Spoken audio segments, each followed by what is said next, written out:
ito. Oh. Binili ko. Oh, magkano yan? Oh. Ano? Oh. Naglaba ka na, Ate Judith? Hindi pa. Oh, sabi ko sa iyo maglaba ka. Ay, bakit mo ako utusan maglaba? Na ako may sariling bahay. Oh. Sabi ko maglaba ka nga ni. Oh, eh bakit na lang binigyan mong okra? Sabi ko sa iyo, magpapakbit ako. Oh. Ay, ang binigay mong ano ay 40 lang. Ay, yan lang mga kota. Yun lang ang pipakbit ko. Okra lang. O tapos ay sabi ko maglaba, di naglaba.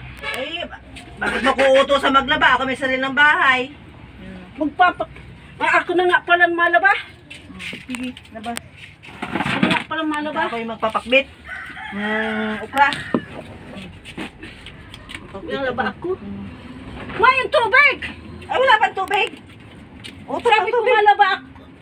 Paano sabi ko sa'yo, ikaw maglaba? Yung Eh, pala- paano kung utusan mo ako? Ako may sariling bahay.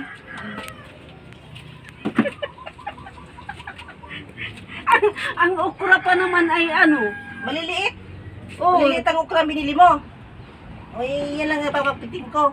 Okra. ay ang binigay mo kaya ay tama lang pang okra. Wala akong biniling iba. At yan lang ang ano, kasya sa pira. Ay, wala.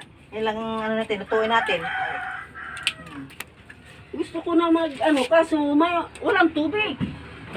Wala pang tubig. Oo. Ako na lang maglaban yan. Ako may masariling bahay. Utusan ako maglaba kaya.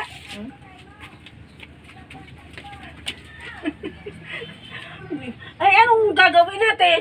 O, hindi magtagpit tayo yung okra lang. Papitin natin. Wala tayong ano, ibang halo. Yun ang binili mo eh. Okra lang eh. Yan lang ang nakita ko doon. Walang sita, walang ano. Tapos ay sabi ko ito na lang. Ay ang mahal nga. 40 na yan. Ay tapos, 40. Walang panlaho. Wala, yan lang. Papitin natin, okra lang. Ay, di mamaya na tayo lalabat.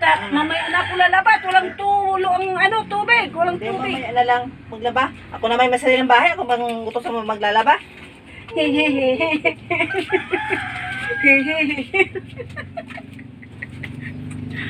Cut!